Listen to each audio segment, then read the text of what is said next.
I'm a bit overwhelmed. Okay.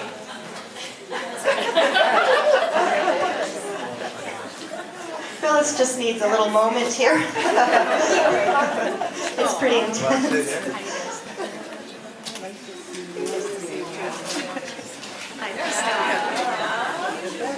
I was going to get a little something. I apologize about standing room only. We thought we had more chairs, but somehow they disappeared. I'd like to welcome everyone for coming tonight to celebrate Phyllis's book, Painting My Life, a Memoir of Art.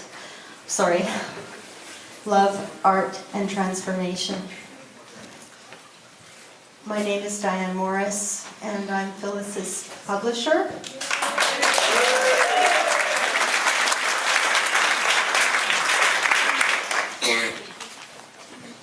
Before Phyllis comes up to speak tonight, I'd like to take a moment to thank the team that helped create Phyllis's beautiful book.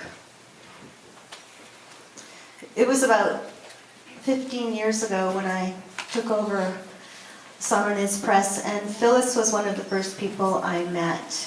And we connected right away, and I knew I wanted to do a book with her.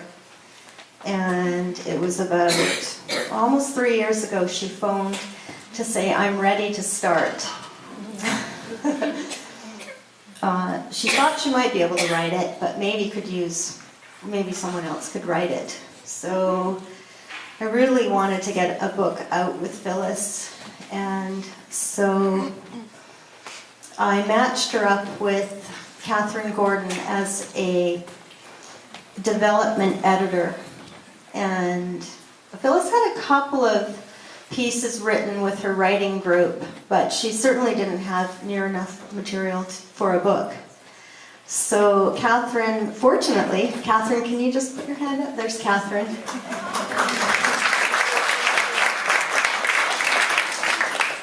She's published a few books with us, and I have to say she is she is the most organized author we've ever published. She's amazing. And I often have done this to set her up with the author, and she helps them develop a book. So she wrote out a timeline and told Phyllis where to start and how to do it, and met with her. And I think it took about a year, and I got an email from Phyllis saying, I'm writing. It's wonderful, I'm writing. So thank you, Catherine. And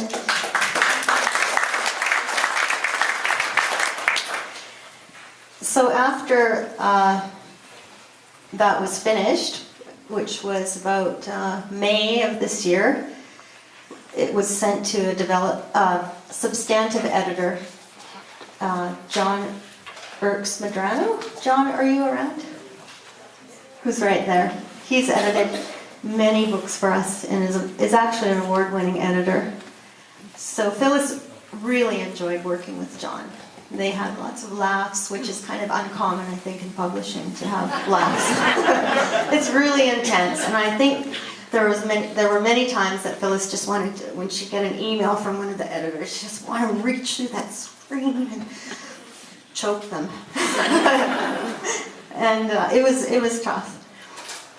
And then we hired Stefania Alexandra to be the copy editor, and Audrey McClellan. I don't know if Audrey's here tonight. She was going to come, but she's a fantastic copy editor. She wasn't able to actually work on this book, so she promised she'd be the proofreader. And I never feel safe with any of our books unless Audrey's worked on them, and she's fantastic. And we had to hire a designer, so I gave Annie Weeks, Phyllis's partner, the first option.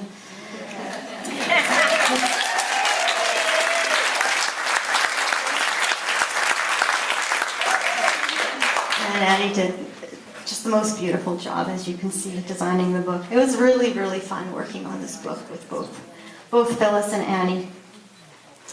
And I'd also like to thank Nikki Tate, who does our publicity and promotion. She made a wonderful video of Phyllis that's on our website. And then also our team here tonight, my daughters Jen and Elizabeth, who are at the sales table, and Beanie and Bernard and Kathy, who are working behind the scenes, Truffles Catering, and the Art Gallery for all of their help tonight. And also Canada Council for the Arts and the BC Arts Council, because without their support, a small publisher would never be able to publish a book like this.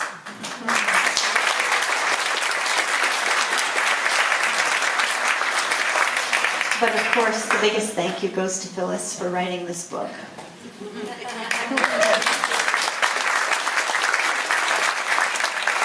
So thank you very much for coming to help Phyllis celebrate the release of her book.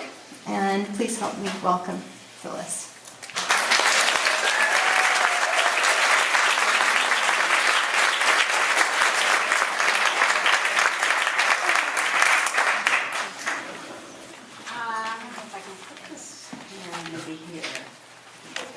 Can you hear me? Down? Okay. Is that better? Everybody can hear back there and all that? Back there? Back there?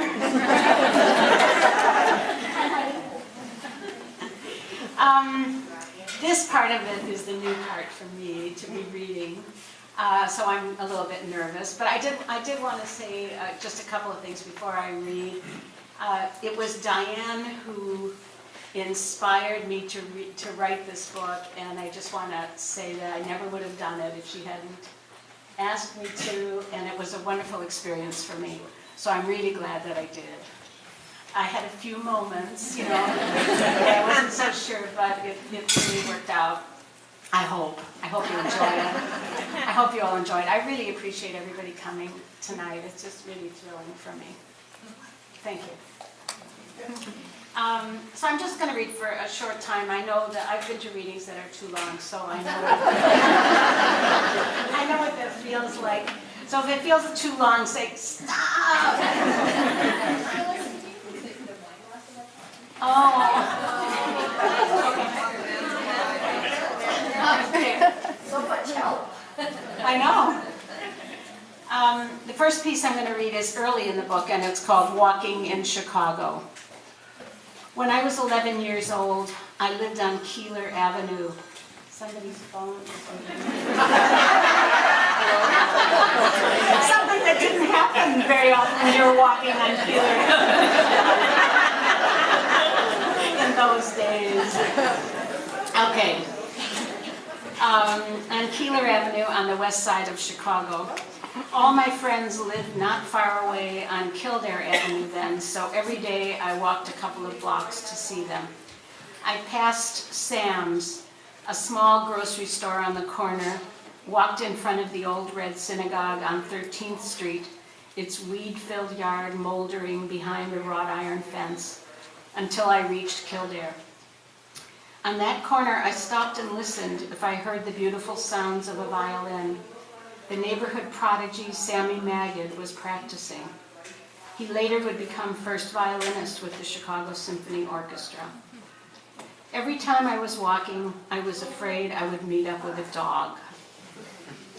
All dogs terrified me, big or little, and if one happened to be on the street, I would hide in whatever hallway was handy and pray that the dog would soon go away. Finally, I would get to my friend Lois's or Marcia's parents' tiny grocery store or Essie's apartment, or just hang out on Kildare with my friends. We could go on to Franklin Park, which was at the end of the street. In the summer, we played volleyball or baseball, and in the winter, when they flooded the huge fields, we ice skated on the bumpy, grass-laden ice. Walking was the only time I got to be alone. There was no privacy in our house. We didn't yet know what boundaries were. My sister and I shared a room, small, hot in the summer and cold in the winter. My father ruled our two-bedroom apartment with an iron fist and his handy leather belt, and gave us no chance to contemplate life, to ask ourselves those important questions one needs to ask. Only on my walks was I alone. The neighborhood was primarily brick apartment buildings. 2 flats, 4 flats, and larger buildings with courtyards in the center. There was one common flowering plant called a 4 o'clock.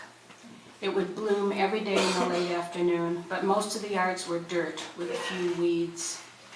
No one planted flowers. What there were lots of people, all kinds of people, mostly Jewish and mostly families with young children.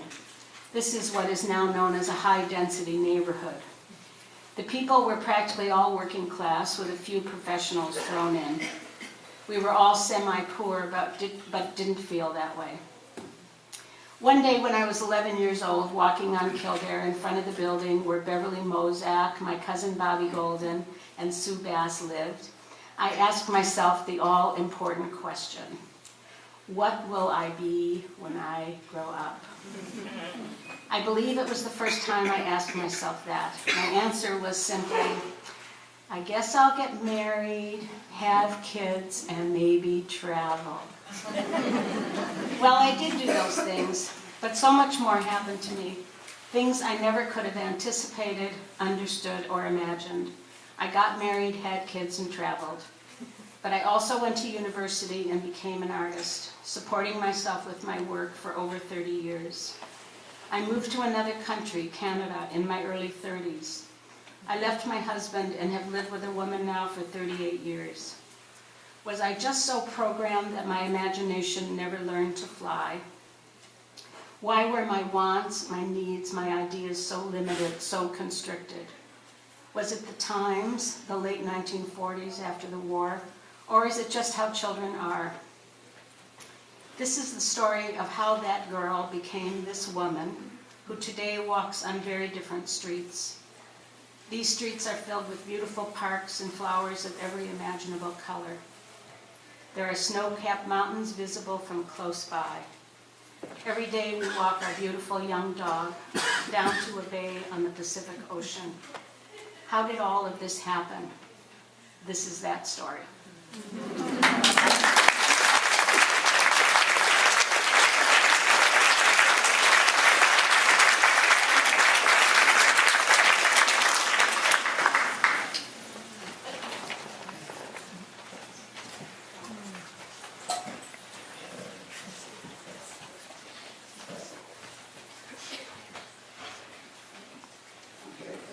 Sorry.